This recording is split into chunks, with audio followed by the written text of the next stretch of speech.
hardly anything necessary. There's hardly anything left for me to say. Listen, they're not going to notice I'm not here. They're playing your tune. I have no information. Listen. Would you mind if I put their shades on? Yeah, can I tell you?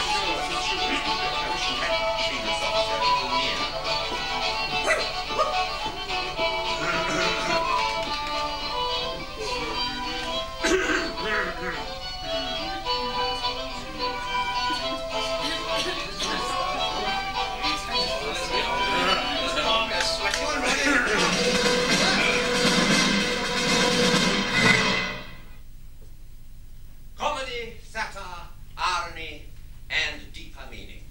Characters.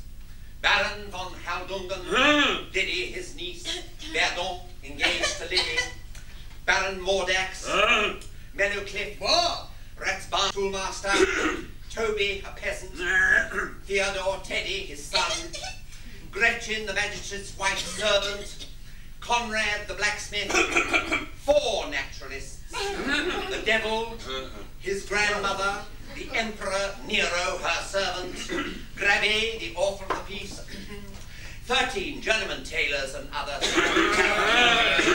secondary characters worth mentioning. The action takes place in and near the Baron's village circa 1820. Act 1, Scene 1, the schoolmaster's room. The schoolmaster sits at his table, pouring himself drink after drink out of a huge bottle. Schoolmaster. Schnapps and sugar. Utile cum dulce, the useful with the agreeable. I'm going to have a vile day today. I've got to teach those young village idiots the first declension.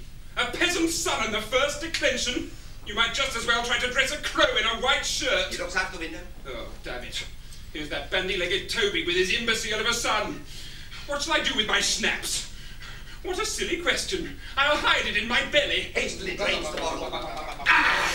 Out of the window with the empty bottle. And enter Toby Monsieur, good morning, Mr. Schoolmaster. Oh, thank you, my friend. Thank you. Your family all right? Oh, so. My wife's healthy enough, a big prize pig's at its last gasp. It's moaning and groaning like an old man. Oh, I'm sorry. Both for the pig and for the old man. What's going on in politics, Mr. Schoolmaster? What's the latest news? Have the Greeks won? Has our hereditary foe been driven off? The stars are not unpropitious. The Hamburg Independent News has again slaughtered 30,000 Turks. And the Nuremberg Gazette continues indefatigably to violate the virgins of the most aristocratic Greek families. Yes. There is also a rumour from a reliable source that Ypsilanti's retreating army won a great battle on the 25th of next month. Toby's jaw falls open. 25th of next? Oh, it's nothing to be astonished at, Mr. Toby. Post-chaises move rapidly. The roads have been improved. Greatly improved. Good God, a road where the post-shay passes a month before it leaves. I'd like to have a look at that before I die. Certainly, it is a somewhat rare occurrence in this part of the world. But, Mr. Toby, you will already have observed from your own experience that a good horse on a good road can accomplish an hour's run in half an hour. And when you consider how horses are getting better and better, and how the roads are becoming more and more perfect, you will naturally realize that there must eventually come a time when a horse will be able to cover that same distance in a quarter of an hour. In 10 minutes. In 1 minute. In no time. In no time at all. And ultimately, in less than no time at all. Do you follow? Well, I follows all right, but the devil take me for understands you. Oh, so long as you follow, there's no necessity for you to understand. Though, as Cicero said to Caesar, hey, what's that you're putting out of your pocket? A sausage. That's really why me and our Theodore came to see you. The wife sends you her compliments, and please, can you do with this sausage? Do with it? He seizes it and devours it. You see, our Theodore's got worms, and so his ma thinks we can make a scholar out of him. That's right, isn't it, Teddy? He wants to be a scholar. Teddy. I got worms, all right. My friend, you may rest assured that I know how to appreciate the great potential gifts of your son. Well, what we'd like, me and the wife, is for you to have the boy come to live with you, and with all due respect, for you to bring him up to be a minister. We'd like it amazingly, with all due respect, to see him in the pulpit, and to show our gratitude, every St. Martin's Day we'll send you 9 fat geese and a big barrel of schnapps. A big barrel? Full to the brim? Oh, full to overflowing, Mr. Schoolmaster. A glass full in every inch? Your son is one of the most distinguished of individuals. I shall initiate him not only into the most hermetic mysteries of dogmatics and homiletics, but also into the other sciences affiliated to theology, those of cutting up pigs, of slaughtering cows, and of loading manure.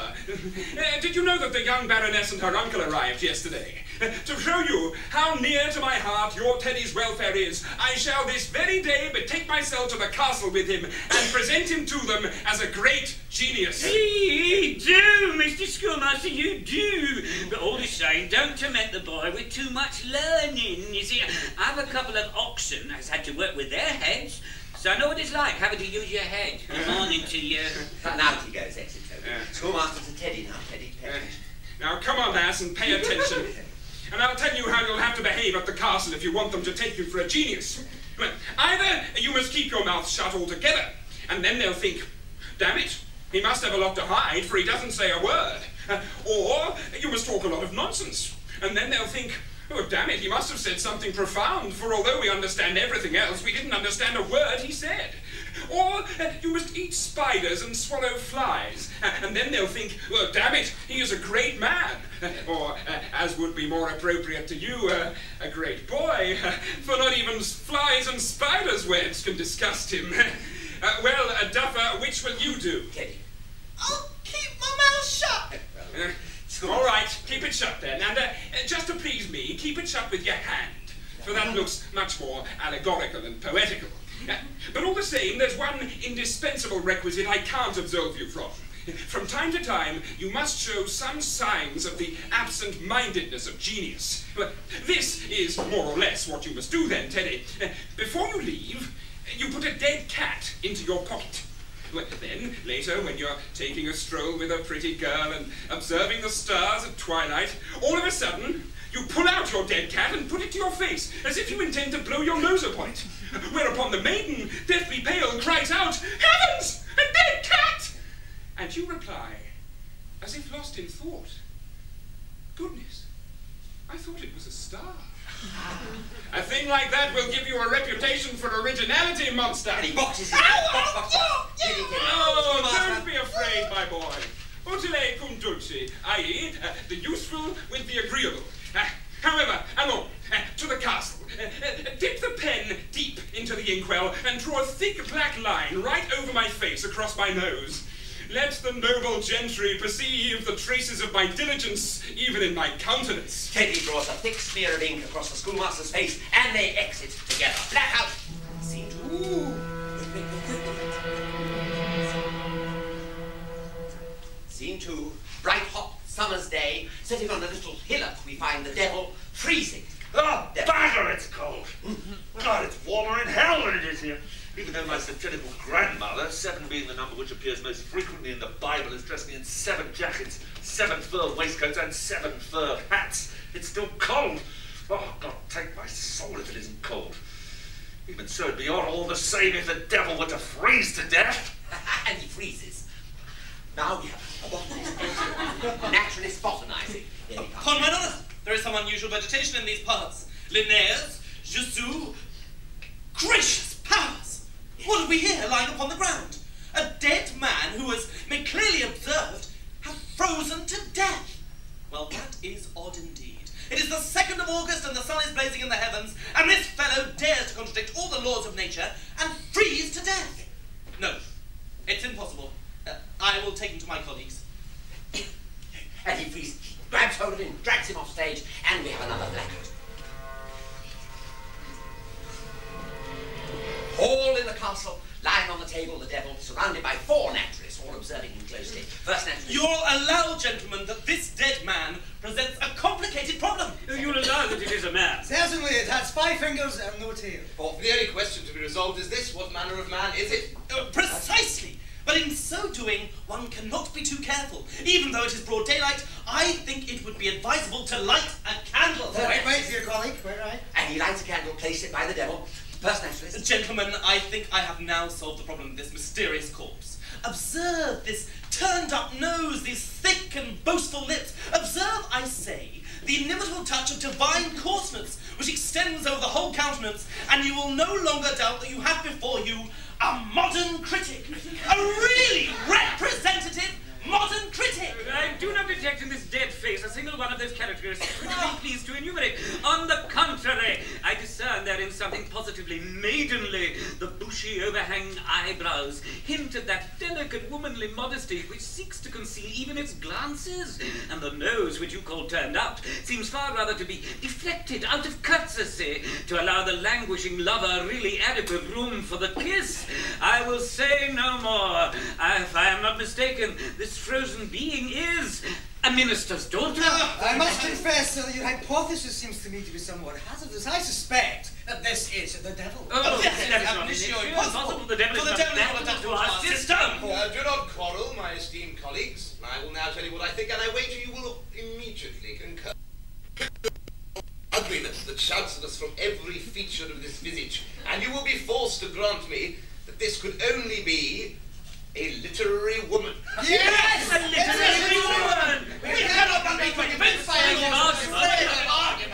Thank you, my colleagues. But look, you see now, since we put the lighted candle by her nose, the dead woman begins to stir. See her fingers twitch, her head tremble, her eyes open. She is alive. Devil sitting under the table.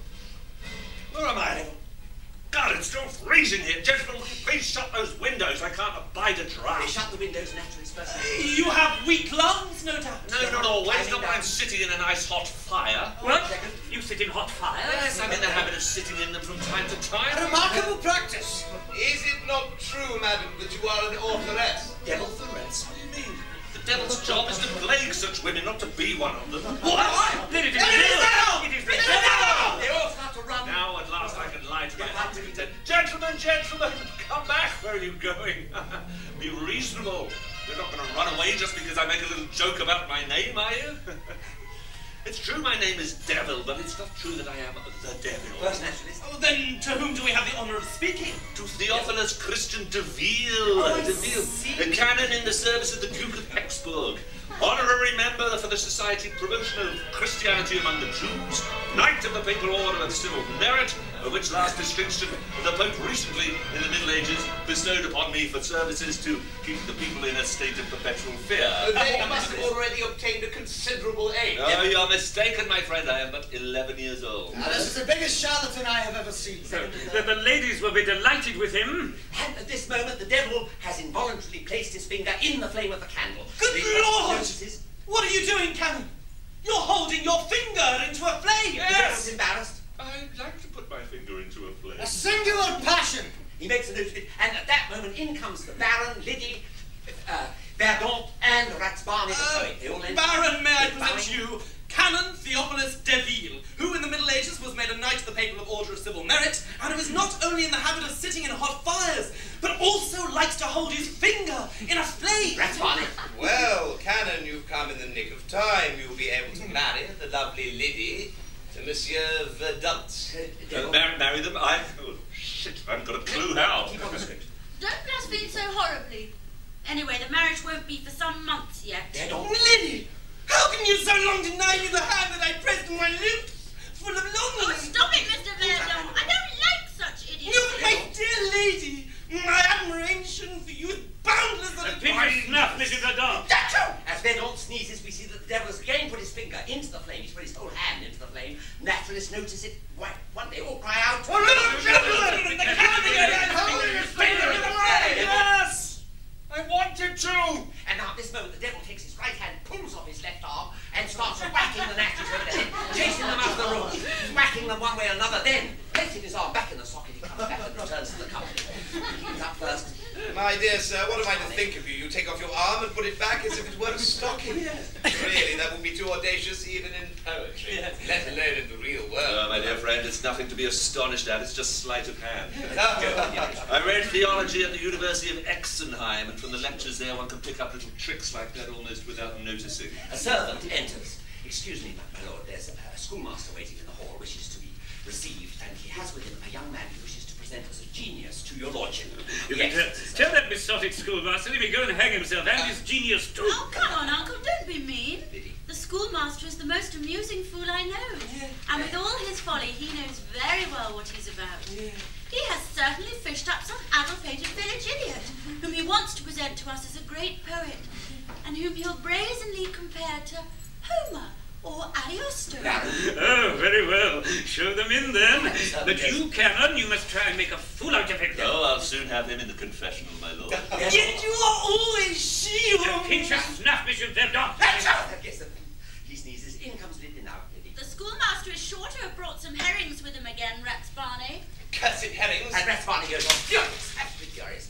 In we come down. What about herrings, my mischief-loving niece? Rats Barney seems to have taken great offence at the mention of them. Patience, dear uncle. You'll hear all about it from the schoolmaster in a minute. And enter the schoolmaster with Teddy. I have the honour and the, For heaven's sake, schoolmaster! What's that farfar ox stain all over your paws?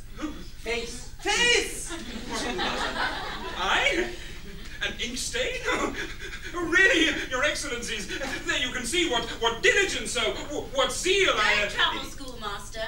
We know what such a thing means with you, don't we? Yesterday, as the sun was setting, a great thought came to you. And as it happened that you had no paper with you, in your haste, you wrote it down upon your face. Divine, gracious lady. For as you caught sight of yourself in the mirror, and as your face seemed to be all wrong, you crossed it out. You become cruel, Miss Liddy, you become cruel. Ink is the true blood of the scholar's soul, and woe to the scholar whose soul's blood is visible on his face, for it looks very ugly and makes black marks. What a foolish pedant! Joking apart, did old Marie receive the money? Oh, yes, best of ladies, and she wept for joy. Hush, here is another sovereign. Tell her I'll come and see her this evening. The devil's been moving towards the flame, suddenly bursts out crying. There he's sobbing. Hello? What's happened to the canon all of a sudden? He's sobbing like a milk. Say here's! Tires are running down his cheeks. Tears. Tears are running down his cheeks. What's the matter with you, sir? How can you ask? A noble act must have been committed. A noble act? The reverend gentleman is not mistaken. Miss Liddy has just given me a sovereign for poor old Marie, who is ill. Now do you see, gentlemen? And that's why you started to walk. Why we? Yes, it makes me melancholic. Don't worry, it won't happen again just yet. I don't know. It's extremely odd for a canon. Verdun. What do you think about it, schoolmaster? The reverend gentleman seems to be very decent. Decent? Where do you get such a deplorable word from? From the Society Journal. Society Journal? And where did you get that? Uncle, you may remember the herrings the aesthetic Rats Barney ran away from. Yes, my lord, and thereby hangs a tale. I have in town a distant cousin, a Mr. Penny Swallower, who is a dealer in copper wire, gems, prints, fish, and second-hand trousers. A not unlucrative business. So we can believe. This man is in the habit of sending me every fortnight a parcel of half-rotten herrings, for which I have to pay the trifling sum of only 3 halfpence. But he usually takes the trouble to wrap each herring in paper which he gets from his local printer. Sometimes it is a proof sheet of the most wretched volume of poetry, and sometimes of one of our literary magazines. In this way I find myself fairly completely supplied with the best products of our contemporary literature. Herring literature! During this dialogue, the devil, with a malicious smile on his face, has gone and taken a chair, broken it up into small pieces, put them on the fire, taken out his tinderbox, set light to them, drawn a screen in front of the fire, and retired behind it. Verdun was the first to notice. But what has happened to the canon? He seems to have run away. Perhaps he is, after all, one of our eminent writers. Yes, indeed. No doubt he, too, will soon be wrapped round a rotten herring. The entire content of the Leipzig Book Fair should be wrapped round rotten herrings. Sons of Eskimos, whose whole culture consists in knowing how to eat pork, set themselves up as critics, and not only extol to the skies wretched peddlers of mediocrity, but insult honourable men as well by their eulogies. They acclaim as distinguished poets, rhymesters, who are so stupid that every time they publish a page, the price of assets goes up. They call profound artists actors, who are so tedious that when at last they make an exit, everybody naturally claps for joy. And they describe as born dramatic singers, old hags who sing so sharp that you would cut yourself a piece of bread with their voices. Oh, that a mighty genius would have masterized, who armed from head to foot with divine strength, would take charge of the German Parnassus and drive back the rebel to the swamps, out of which they have gone!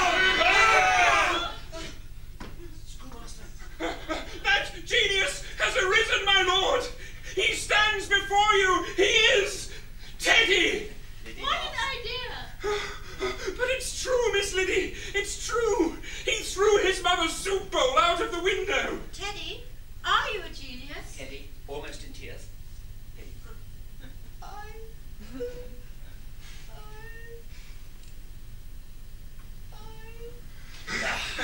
Observe with what presence of mind he strikes the picturesque attitude. How he scratches himself behind the ear. Exactly the position of Hogarth's crying child. Freeze there. That is Hogarth's crying child, for those of you who know. I've always said that a great talent lies hidden in Teddy. I don't know, gentlemen. It seems to be getting extraordinarily close in here. Yes.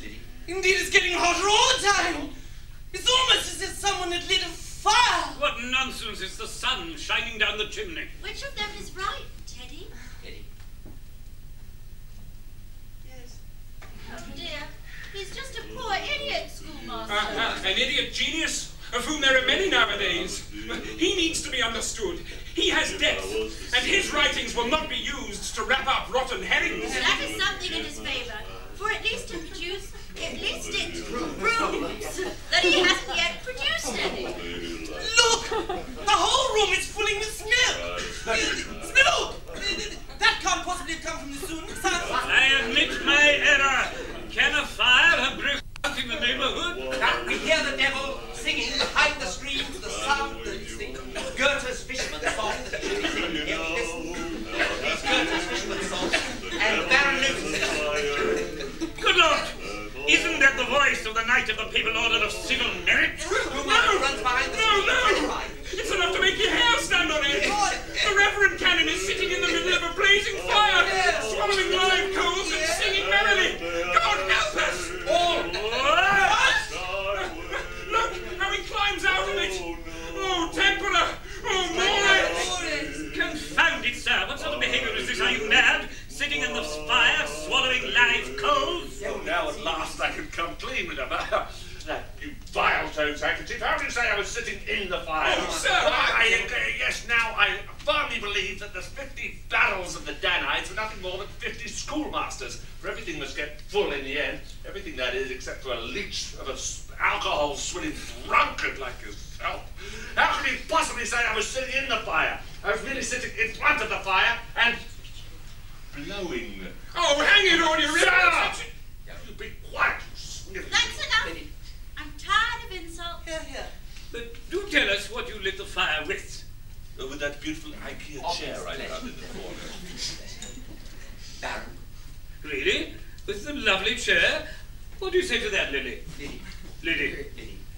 It was the most beautiful chair in the whole house. Oh, my instinct.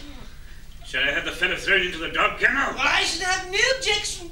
What are you thinking of, Uncle? This man begins to interest me. Will you let him have a room in the castle? I'll pay for any chairs he may bring. Oh, you women, how you love everything crazy. If it gives you any pleasure to stay with us, sir, there is an agreeable room at your disposal. I accept your kind offer, and I thank you from the bottom. What? Thank him? Gratitude is a virtue. I don't care a damn about you offer me lodging or whether you don't offer me lodging. In fact, it's extremely stupid that you should offer such accommodation to a stranger without even checking up on him. True. Now, where is that toady of a lackey who'll show me to this hovel of a room?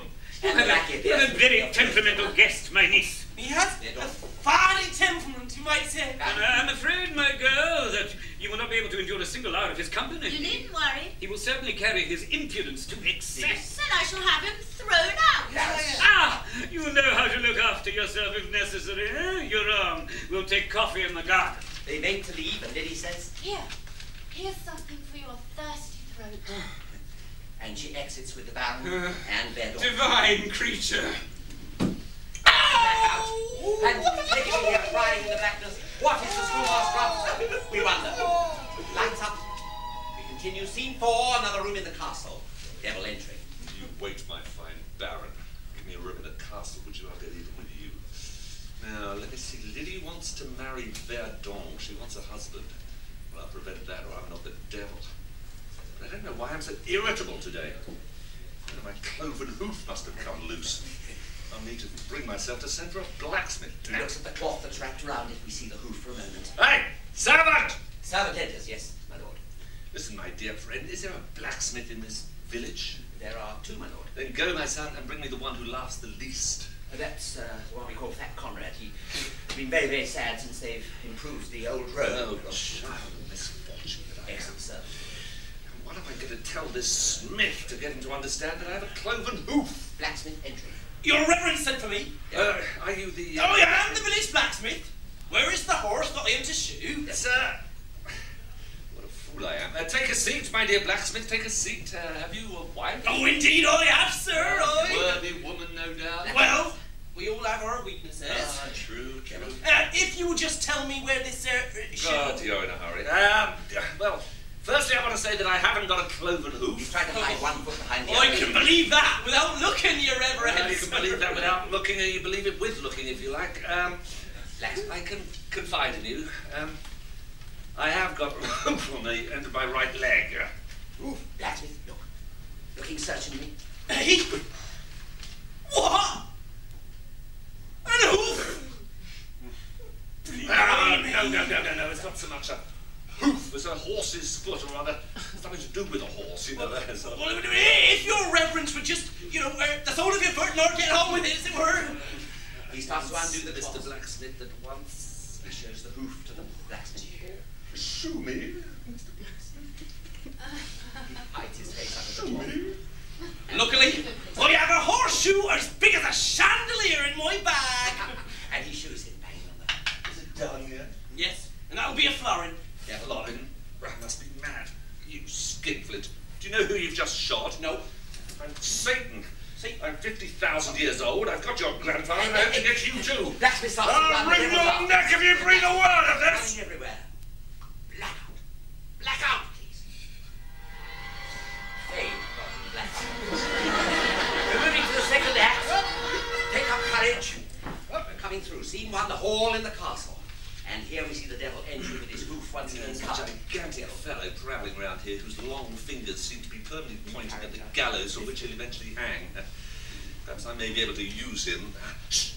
Here he comes now. I'll stand aside and listen to what he has to This is say. Baron Mordax, character you haven't seen yet. Baron Liddy is a magnificent animal and she attracts me enormously. So far as I can see from the outside, she has a pair of breasts such as no king can boast of. If I can't marry her, I shall kill her. Devil, estimable man. Count Moron, if I'm not mistaken. Baron Mordax, if you don't want to be soundly frank. I hear your lordship is very much enamoured of the young baroness. Excessively. I could procure her for you. How? Under certain conditions. You make whatever conditions you like. Well, firstly, you must make your eldest son study philosophy. Agreed. Secondly, you must assassinate 13 journeyman tailors. Are you trying to make a fool out of me, you insolent fellow? What a ridiculous thing to ask. Assassinate 13 journeyman tailors, indeed, and why precisely journeyman tailors? Well, because they're the most innocent creatures to be found. But 13, what a lot. What the hell is no, that? I'll dispatch 7 if it's really necessary, but not a single one more. How do you think I allow people to bargain with me like a Yes, no. No, Mordax. Listen, sir, I'll do away with 9, 11, even 12. Just excuse me the 13th. That would really be one too many. Oh, all right, I'll settle for 12. That is as long as you break a few ribs on the 13th. Oh, I won't argue about a few miserable ribs, but... Another butt. Well, yes, I have on a new coat and a new white waistcoat, and they're bound to get soiled in the massacre. That's all it is. Just tie a table napkin over them. Show me, that's it. I tie a table napkin over there. Tomorrow I'll be waiting for you in the hunting lodge in the wood at Shalbrun. Once there, you can dispose of the napkin and take the beautiful baroness in your arms. I shan't need a napkin for that. Exit Baron Mordax. And that's that, as Octavian Piccolomini used to say. Judging from my knowledge of physiognomy, it'll be no more difficult with Monsieur Verdon. Enter Verdon talking to himself. Verdon. Then the wedding will soon take place. My bride is witty and beautiful and noble, but I have dipped them out into 12,000 thalers, and she's too shrewd to let me get hold of such money without some sort of formality. I wish her money bags were at the other end of the earth, and her money was in my pockets. Another estimable man. Your servant, Monsieur Vermin, how are you? Poorly, Canon. What must I pay for your bride? Sir, you... I'm an ardent collector of illegitimate cockchavers, obese innkeepers, and youthful brides. I shan't haggle over the price. Ah, a collector. And he doesn't haggle. offer me for Liddy. She is extremely beautiful. I give you 2,000 thalers for her beauty. She is intelligent. Yeah, for that I'll deduct 5 groschen and 2 pfennigs, which is a defect in a girl. She has delicate white hands. Yeah, that makes boxes on the ear soft. I'll pay you 7,000 thalers in gold for that. She is still innocent. Innocent? Poof, poof. Innocence here, innocence there. I won't give you more than 3 groschen and 1 pfennig in copper for that. But do you realize, sir, that a pound of mutton costs more than 4 groschen? Pooh, pooh. Now, since the street lighting has been reduced and the taxes have been increased, mutton has become very dear and innocence has become extraordinarily cheap. In Berlin, for instance, at dusk you can buy a ration of innocence for 2, 3, or at the most 4 groschen. Really? And that's not counting the discount. But Liddy also has sensibility and imagination. Sensibility is prejudicial to the complexion. Imagination causes rings under the eyes and spoils one's pleasure. For the whole bag of tricks, I give you 3 pfennig piece, and that's out of irony. You are very particular. In short, for keeping quiet about the possible moral qualities of the baroness, which are not good for my health, I'll pay you another 11,000 thalers in Dutch ducats. 11,000? I should like to know now if my offer seems acceptable. Oh, well, what does the whole lot add up to? Oh, God, let me see. For her beauty, 2,000 2,000 thalers. For the innocence, 3 groschen, 1 pfennig in copper. For her Weisshand, 7,000 gold thalers. I don't understand. For sense and sensibility, imagination, 3 pfennig piece, das is out of irony. For keeping quiet about the moral qualities, 11,000 thalers in Dutch ducats. That makes altogether 20,000. 20,000? From which, however, I deduct 5 groschen, 2 pfennigs for her intelligence.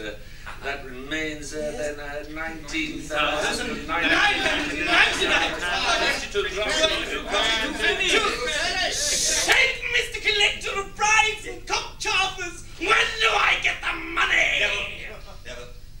At once, but first you must promise me to entice Liddy tomorrow to the hunting lodge at Shalbrook. Also to prevent her servants from accompanying her thither. And also not to make any inquiries about the person who will abduct her from thence. I can guarantee that, with the exception of enticing the baroness to Shalbrook, for that would be thought suspicious. I advise you to induce the ascete, Rats to suggest to Liddy a walk in that direction. He reads a great many works of the new romantic school and dotes on hunting lodges in woods. Very well, I'll try, but for that restriction you must agree that half the sum shall be paid to you in Austrian paper money. Then What? You are damned stingy. That makes me blush. I'm pleased to be damned, but I'm awfully pleased to be stingy. Frankly, pleased to be damned stingy, but I'm certainly nowhere near halfway stingy enough with the likes of you. And he goes out with them on black. Excuse me, will you stop doing that? We find it extreme. You're not in the cinema now. We can all of them stop getting distracted. Put it under your seat. We'll go on. Scene 2, Rathbane's room. A poet attempts to write a poem. String up the wrist. Distracting. It's my scene. Sit down. You're wearing the joke out. Rathbane, please. Rathbane. Oh, ideas. The rhymes are there, but the ideas. Here I sit, I drink my vitel, I chew my pen, I write down a few words, but I cannot find any inspiration. How can I find inspiration? Just a minute. I have an idea that stirs within me. Glorious, divine. I'll make a sonnet out of the idea that I can't find an idea. I must say this is one of the best ideas I've ever had. I write a poem, as it were, about the fact that I'm unable to write a poem. Oh, how provocative, how original. He runs to the mirror on the wall. Oh, what a genius I am. Mac sits at the table, starts to write. Now I shall begin. He writes sonnet. I sat at my table, chewing my pen like... what sits at the table and looks like me when I chew my pen? I'll run over to the window and have a look what I can see outside, see if I can find a suitable metaphor. He opens the window, looks outside. There's a boy sitting squatting on a wall. Close the window.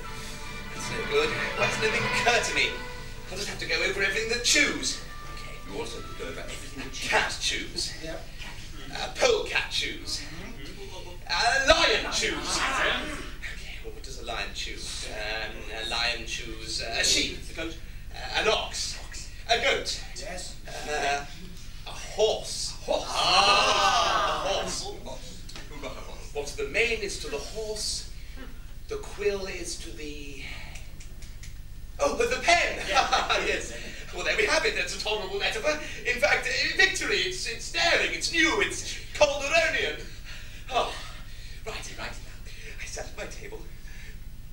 chewing my pen like a lion. Ere the break of day, who choose the horses' rapid quill away. We like that so much, we'll do it again. Same lines, please. Once more. The lion, ere the break of day, who choose the horses' rapid quill away. No. Oh, there never was such a metaphor. I'm amazed by my own poetic genius. Over to the mirror again? Yes, go to the mirror always. Oh, what genius. There's a little colossal. But that's a sign of my genius. Ex ungulionum. By the nose, you can tell. Bonjour, monsieur Ratsbane. In comes the devil.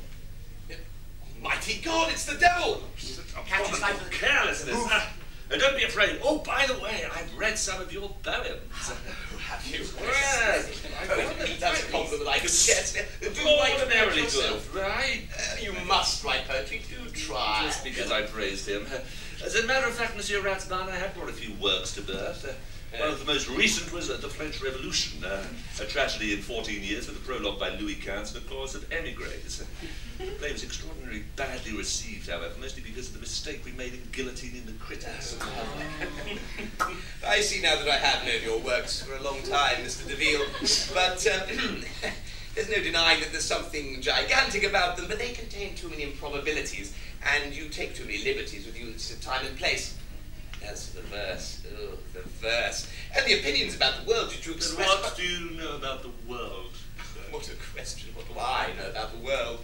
It is the sum total of everything that exists, from the smallest worm to the immense solar system. Yeah. And I must inform you, gentlemen, that this sum total of everything which you honour with the name world is in fact nothing more than a mediocre comedy slung together by a beardless jackanapes of an angel. He still is, if I'm not mistaken, in the sixth form and lives in the proper world, which is incomprehensible to man. That's funny. Well, I'm going mad.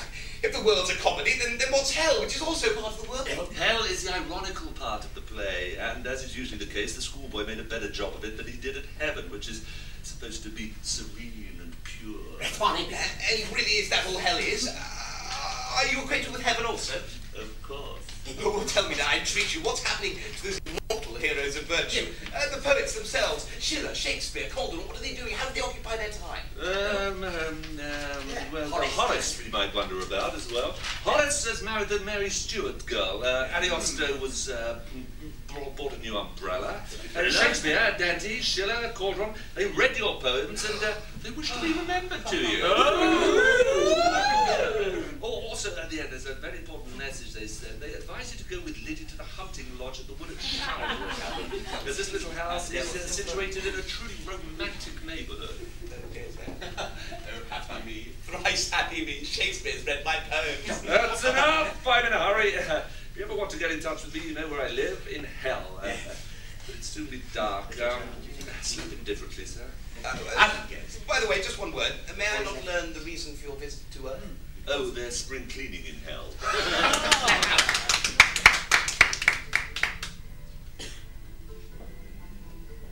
Scene 3, a hill outside the village, and at last we meet Meadowcliff, the hero. Look! There it is, look there, my paternal village. Hark! The bell in the great church tower is ringing for vespers. How sweetly its sound falls in my ears after my 4 years' absence. And the ancient castle too is unchanged. Look there, proud, stately it stands, surrounded by its park, radiant with summer, while the first rays of the setting sun glow purple in its mighty casements. Oh, Liddy! Liddy, how I love you! If only I weren't so damned ugly!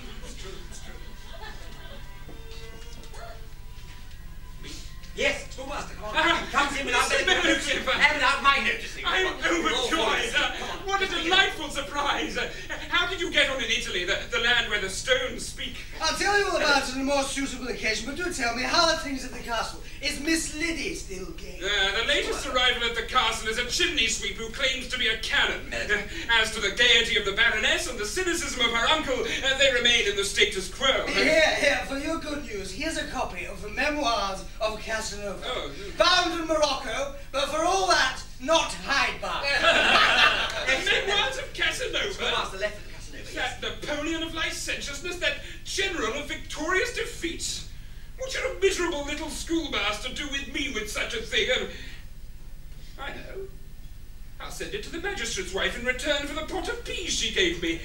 She's an expert in all subjects, so she's bound to know how to make a proper study of Casanova. And yet it's black. That scene had to be largely cut due to a clash of egos. They were my lines. Right. And why were they? Scene 4, a room in the castle, enter Liddy and the Baron. Be on your guard, my girl. I do not trust Monsieur Verdun. He has his faults, but he has manly qualities too, as he has just proved by a duel with the Count von Neubeck. By a duel? Ha! Yesterday 2 young gentlemen fought a duel because one swore on his honor that he had several times been stood at the whipping post, and the other refused to believe him. Good night, I've said enough. He goes out, Liddy. Really? My uncle's warnings begin to make an impression upon me. Verdun is not the man I thought him when we first knew each other. It's strange that I keep thinking involuntarily about a certain Mellowcliff. He had the hideous face imaginable, yet he was the cleverest and most admirable man I have ever known. A servant entering. Excuse me, madam, but there's a Mr. Mellowcliff waiting in the hall. Who? Mellowcliff? Yes, sir. What does he look like? Well, ma'am, we had to pull 7 old ladies out of the pond, and throw themselves into the water in terror at his fight. And to see the sight of his face, I can't say it myself. Without a doubt, it's he. He it is. Show him in. It will be difficult to conceal my surprise. Mellowcliff, enter. I see her once again. Miss Liddy, I'm just back from Italy, and I hasten to greet you. Welcome home, Mr. Mellowcliff. Welcome home. Did Italy fulfill your expectations? How did you find Rome? Oh, what an enchanting woman. There's music in her every movement. Her eyes glow with an undying spiritual fire. Her breast moves gently over her heart like a lake over its source. How blissful her chosen one who may rest his tired head on such a breast. No! I'll be damned if I'll stand it any longer. I must know whether there will ever be any hope for me, or whether I must hang myself on a nearest tree. Ugly as I am, I shall declare my love to her now, let come what may. Miss Liddy! He goes up to Liddy. Do not be afraid, but you hear what I have to say. I know quite well myself that my figure makes horses shy, because it looks like a broken-down turnpike, that my boots, even when my calves are in them, are as empty as a couple of hollow trees at my ear. For goodness sake, Mr. Mellowcliff, your mind is wandering. And my nose! Oh, my nose! All mankind unites to shudder at it, as shapeless as a tiger's entrails, as red as a fox, as fat as one of what's-her-name's stories, and as short as a second. As a second?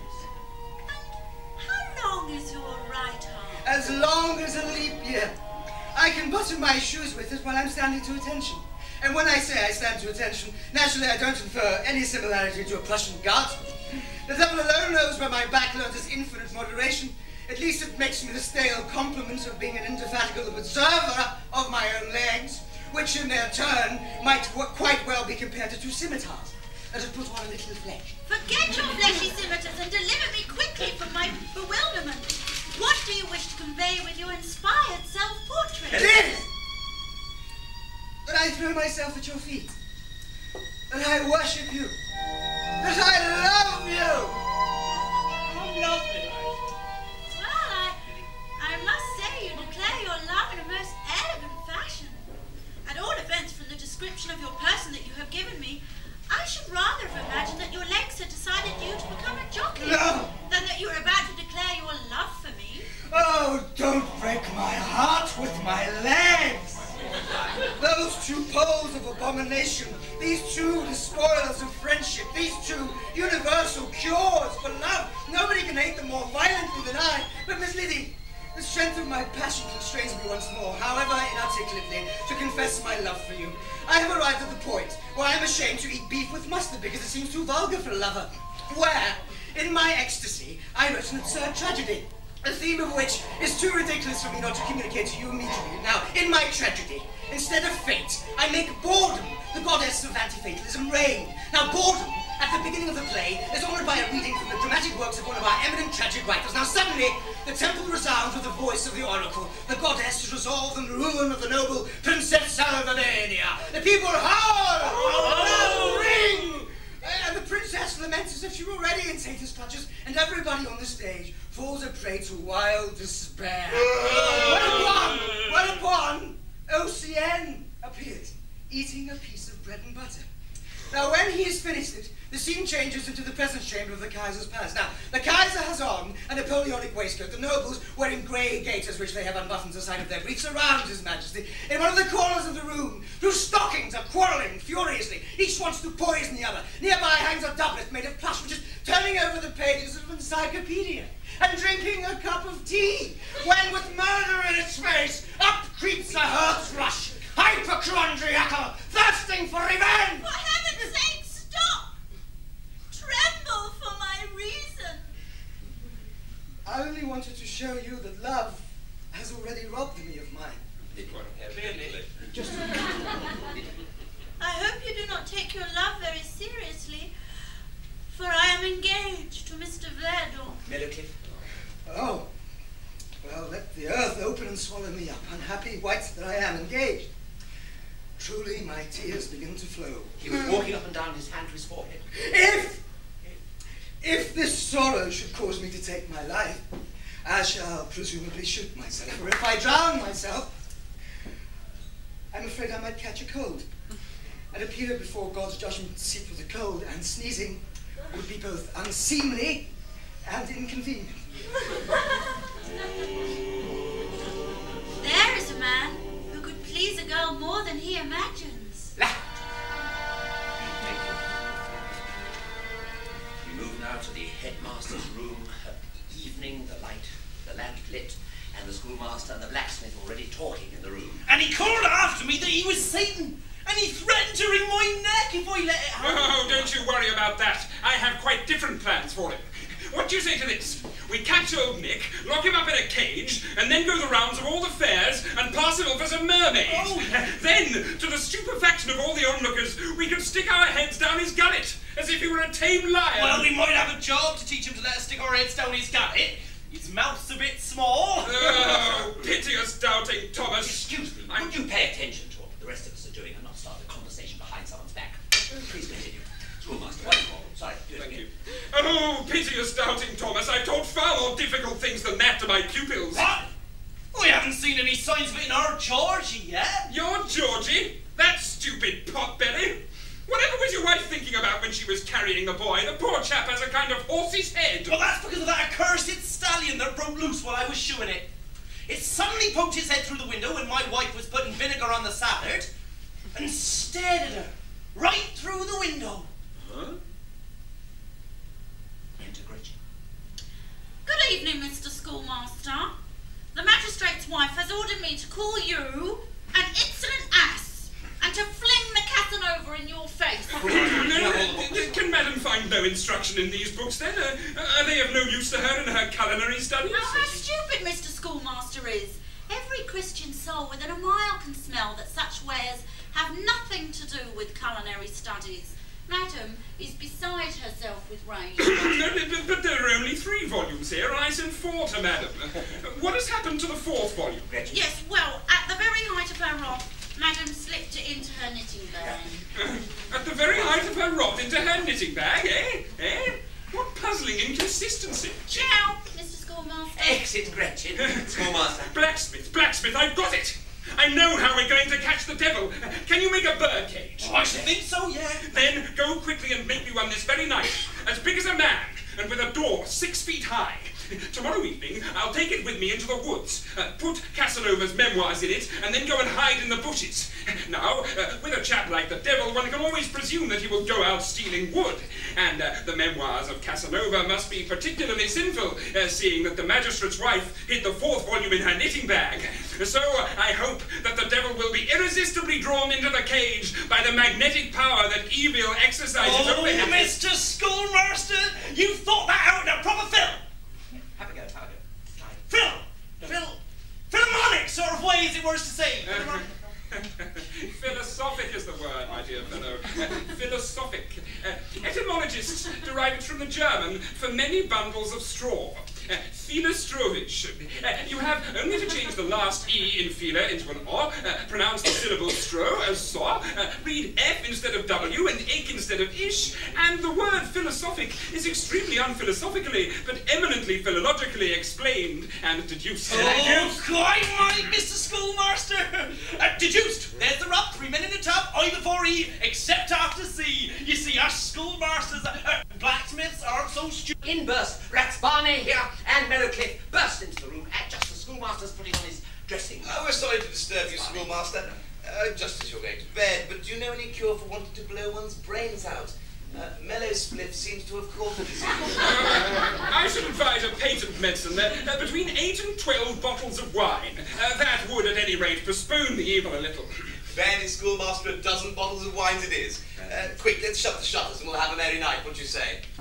So be it then, in hell's name. Pain is a foil of joy, and I'll use my pain as such. Here's some money. Let there be wine, schoolmaster. If I am still determined to shoot myself, in spite of everything, I'll be able to make up for lost time tomorrow. Hurrah! Trallah! Spoken like a man, Mr. Mellowcliff. Let there be wine is my motto. He runs to the bedroom door. Teddy! Teddy! Get up! Get up! Put the lantern on and light your trousers. Out you get. You've got to come to the inn with me and help me carry the wine. Ow! The room's all foggy and the turks are drumming. Slagard! Stir your stumps. Here, put my coat on. Oh, there. It's like a black velvet dress with a train.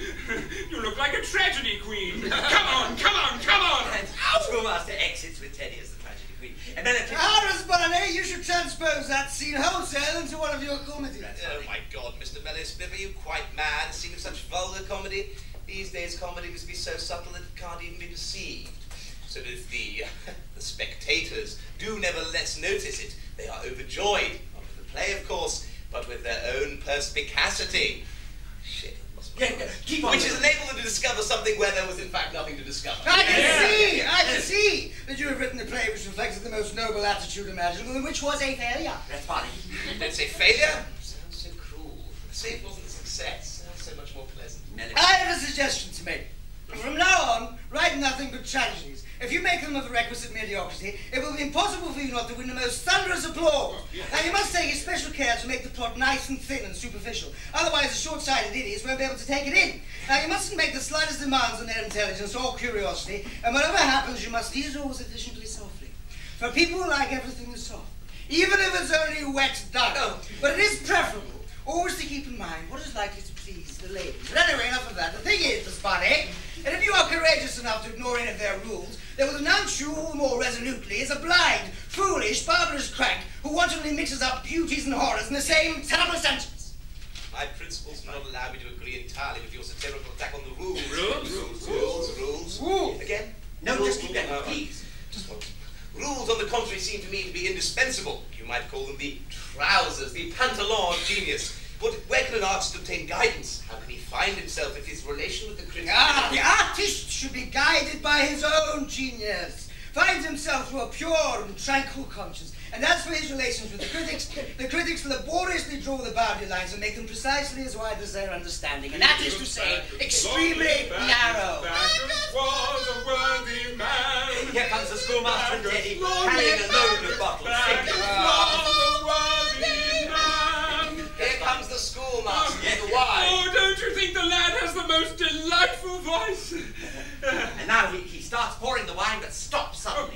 Patience, just half a minute. He runs over to the bed and he tears off one of the sheets. And now he takes the sheet and starts wrapping it around his head. This is a transformation, you notice. The first time that you get an inkling of what the visuals that we've left out by not having a set. There he goes. There. On, please. Thank you. Schoolmaster. What happens? What's that disguise for? Well, just a precaution, Mr. Mellowcliff. I like to bind up my head when I'm going to get drunk in case of accidents. Oh, wise, experienced veteran. I shall be your humble disciple and imitate your precautionary measures without further ado. Me too. Both of them run over to the bed and each takes a sheet off. There's one going. What? And the second one out to him. There. And they wrap similarly sheets around their heads and start to get on with the wine. They're going to bandage their heads now. Really, gentlemen, our 3 heads in these monstrous sheets look like 3 unfortunate flies that have fallen into a bucket of milk. Schoolmaster, tell us about when you were young. Oh, yes, tell us a story. Yes, talk to us of your first love. They settle down drinking at the table. Oh, lovely riotous days. Gone without hope of recall when your health, gentlemen. Long live Jenny Honey Sweet! Long live Jenny Honey Sweet! And now that we've one and all paid proper tribute to Jenny, I'll get on with my story. Now, this lovely child was an angel, and her father, the headmaster of the village school, was a mean filou. His seedy leather breeches were once discussed by one of our historians in a learned thesis on the most ancient traces of the commerce between the Germans and the Phoenician peoples. He thought they were a Phoenician senator. Oh, my revered father! Forgive me, I cannot help myself. I must marry my Cliffy or die. Be not so cruel, most magnanimous of fathers. On my bended knees I implore you, be not so cruel to your unhappy daughter. Pardonnez-moi, monsieur. Yes, my lord, forgive us. Do not prevent our temporal and eternal bliss. And Teddy rolls over on the floor. Victory! Victory! He forgives! He rolls over onto the floor. Cliffy, come to my arms. We may love one another. Mellowcliff inspecting Teddy.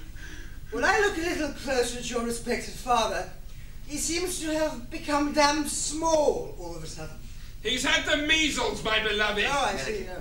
God, why do you sigh? Oh, misery. I'm afraid I'm going to fall under the table. Well, then it's obvious that the best advice I can give you is to climb onto it. Mellowcliff tries to climb onto the table, of course he goes over the other side and falls underneath. And oh, destiny! Destiny, inexorable destiny! Human ingenuity is powerless to forfend thee. Even though Mellowcliff climbs onto the table, yet must he fall from it. Oh, fierce, unfeeling monster! He gnashes his teeth. Mellowcliff. Will no one help me to get up? Schoolmaster! Liddy, where are you both? Schoolmaster. Sire! Vous pleurez! I grieve, on my honor, I grieve. Oh, venez, ma chère. It's pitch dark outside.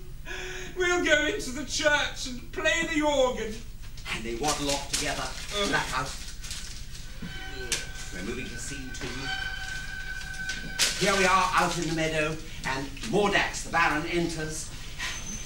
From the other side, he meets 13 journeyman tailors. He takes a table napkin, he wraps it around his neck, and then he kills the lot of them. Blackout. Scene 3 coming up. We've moved on. Here we are, a road in the village. Enter the 4 naturalists. Each of them has a bleeding head and a cudgel in their hand. First naturalist beating himself. I cudgel my brains out. I cudgel my brains out. I cudgel my brains out. Out, fudgel my pudding. And down. Like that. Scene 4. A room in the castle. Brats Barney and Liddy are in conversation.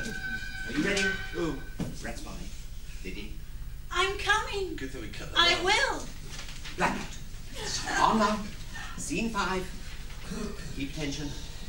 Dense wood. Evening. The schoolmaster enters with a huge cage on his back. The smith has built me a fine cage. I'll put it here so that it's hidden by the bushes. The devil's busy stealing wood. I can hear the sound of his axe in the distance, and I shall have made a gross miscalculation if the magical influence of 3 volumes of the memoirs of Casanova do not entice him over here. He puts the cage down, he puts the books inside, and he retreats over to one side. Enter the devil, sniffing. I can detect 2 very different things here. On my right, something abominable and licentious.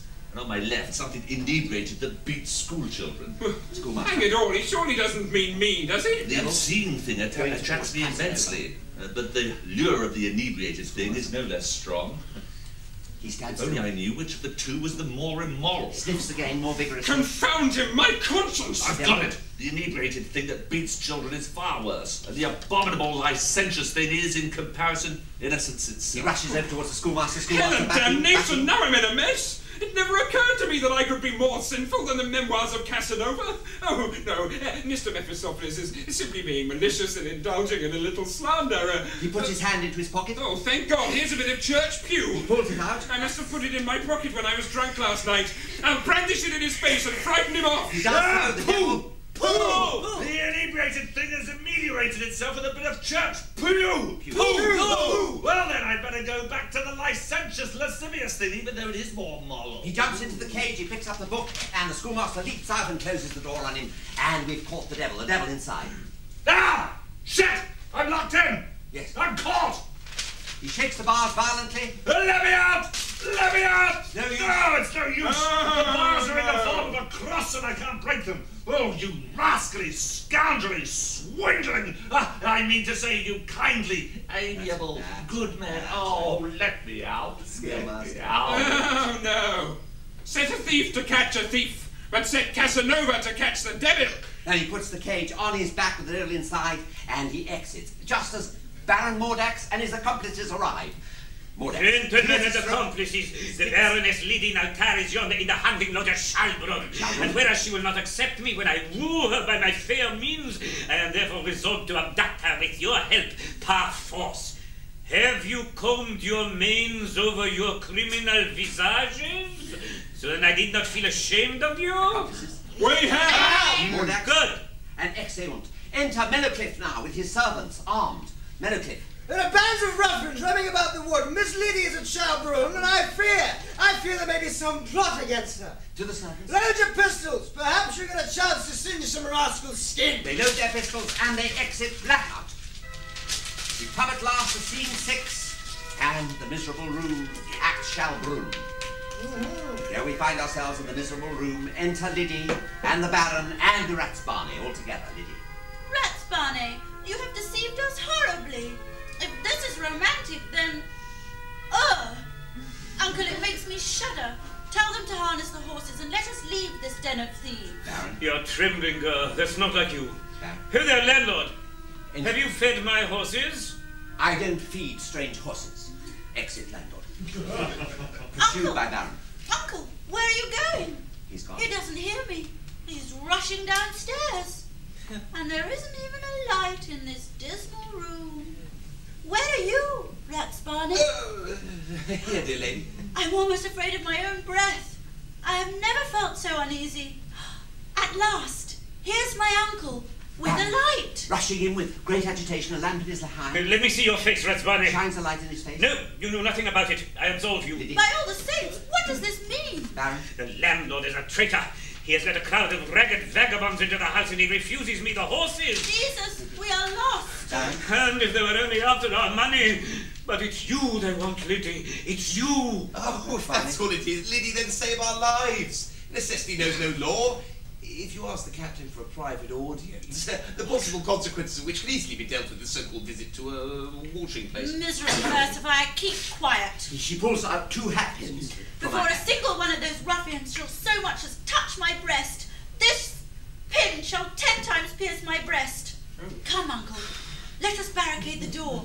In danger, the weakest are often the most strong. Noble, heroic child. They barricade the door. Liddy. Let's put a table in front of Baron. it. It's too heavy for us. I'll do it by myself. Baron. Liddy, you'll hurt yourself with that colossal table. My God, where do you get your strength from? Liddy. Take this sword and give me your hunting knife. They're coming. In comes Mordax and his accomplice. They storm down the door. Liddy throws a knife at his head. In comes the shots outside Mellowcliff. And the Russian. And out go the aggressors and Mordax, with whom they've taken prisoner. They bring in Mordax. Liddy. We're saved. She falls fainting in Mellowcliff's arms. Mellowcliff. Here is the instigator of this dastardly attack. 2 servants. And Baron Mordax has confessed that this man, whom we found in the neighbourhood, sold the baroness for circa 20,000 talents to a collector of innkeepers and rags. He also had the foresight to cram all his pockets full of onions, so that he would afterwards be able to squeeze tears of regret out of his eyes. Sorry, Liddy. And the servants turn out Verdon's pockets, and masses of onions fall out from the pockets. Mellowcliff, you risked your life for me. If my hand can recompense you, it is yours. Mellowcliff. I fall overjoyed at your feet. Liddy. A man like you need humble himself to no woman, I gladly press the kiss of betrothal on your lips. Lovely. Well done. I bless your onion. Sorry, union. I'll prepare an epithalamium. Liddy. Ratsbarney, what a shocking coward you are. Ratsbarney. I'm a poet, dear lady. Baron, to their don't. But as for you, you miserable wretch, you are a disgrace to the nobility, and you shall, without mercy, suffer the punishment you deserve. Yes. I shall have you bound together like the lowest of criminals. Oh, good. I'll have you driven through the town in Yes. broad daylight. Yes. I'll have Now, don't more that. Hail Don't of more that. damnation! This shall pass, this my patience. Have me bound and driven through the town in it. This is my reward for playing my part like an angel. Do you think I don't know, Mr. Theatrical Bard, that you are the actor, and that you have not the slightest power over me? Quick, Monsieur Verdon, let's jump down into the orchestra pit to the musicians. Oh, goody! They are our intimate friends and won't hurt a hair of our heads. Mordax and Verdon actually jump down into the orchestra pit, and then from below the schoolmaster comes in. Still got the devil in the cage. May I congratulate you, my lord, on your lucky escape from the clutches of Count Mandrax. Baron. Have I taken leave of my senses, schoolmaster? Isn't that the cannon you have in the cage on the back? This chimney sweep, who is so sensitive to the cold, is none other than Satan in person. What? All, including Baron and Verdon from the pit. Yeah, what? Satan! Satan! It's Satan! Yes! For the second time, I have saved the oppressed world from him. And now I deliver him, like a sparrow in a cage, to mankind, so that they may confine him as they think best. Baron, I implore you, get me out of this bloody cage. Rescue me from the schoolmaster. He never stops speaking. He's the devil, my lord, the devil. He deserves it. I shall make him eat this hymn book and then give me his paw. He holds out the hymn book to the devil. Devil refuses. The devil refuses again. Once more violently, more violently. And now a servant enters. Excuse me, a most beautiful woman, dressed in a Russian dress, has appeared, we don't know from where, in the hall. She's suddenly appeared. Where? Where? It's my grandmother! You can see It's my grandmother! Oh, you're mistaken, Mr. Satan. The servant is not speaking of your grandmother, but a lady who is still young and As beautiful. if my grandmother were old and ugly. You idiot! Don't you know that we immortals remain eternally young? It's lovely. The fact that I've become old and wrinkled in spite of that is due to the special grief that I was caused by the invention of soup kitchens for the poor. The devil's grandmother, radiant woman in an elegant Russian winter outfit, enters and greets the company with a silent bow. Devil's grandmother. Schoolmaster, let my grandson out of the cage and ask what you will in return for this favour. Schoolmaster. Then I ask, your highness, that he should give me his paw. Devil's grandmother. Give your paw. The devil gives his paw to the schoolmaster, who thereupon lets him out of the cage. Continue, grandmother. Come, my dear grandson, don't be sad. They've finished the spring cleaning in hell. You can come home with me straight away. There's some hot coffee steaming on the table. Emperor Nero's with me, with your riding boots. Oh, splendid, grandmother, splendid. Gentlemen, we shall meet again. He says with a malicious smile, and we see the devil, the Emperor Nero, all exiting into the earth. They actually disappear down into the earth. What can be the meaning of that, my lord? That's just what I wanted to ask you, schoolmaster. It gives me an idea to write a sort of half-crazy, half-naive ballad called Nero Cleans the Devil's Riding Boots. Aren't you astonished, Liddy? Mellowcliff. What? Liddy. Well, no, Liddy and I haven't been paying much attention. That does you credit. That's how it should be with lovers. Enter a servant. Is our carriage undamaged? No one has touched it. There's a basket full of bottles in it. Go and fetch it. Exit We'll servant make a for the few bottles. bowls of punch to help us recover from all this excitement. Oh, my lord, how wise you are! Yes. Servant brings in the bottles. But That's Barney. who's that coming through the wood with a lantern? It seems to be heading in our direction. Schoolmaster. Oh, let him go and hang himself. A fellow who comes through the wood late at night just to help us drink the punch. It's the accursed Grabbe. Or properly speaking, the dwarfish crab, the author of this play. He's as stupid as an owl. He invades against every writing and is good for nothing himself. He's bandy-legged, cross-eyed, and he has the vacuous face of an ape. Don't let him in, my lord. Don't let him in. Grabbe outside the door, shouting through. You confounded schoolmaster! You monster of mendacity! Keep him out, my lord. Keep him out. Schoolmaster! Schoolmaster! How can you be so spiteful towards the man who wrote you? There is a knock. Come in. Grabbe enters, carrying a lantern, The lantern brings darkness. The curtain falls.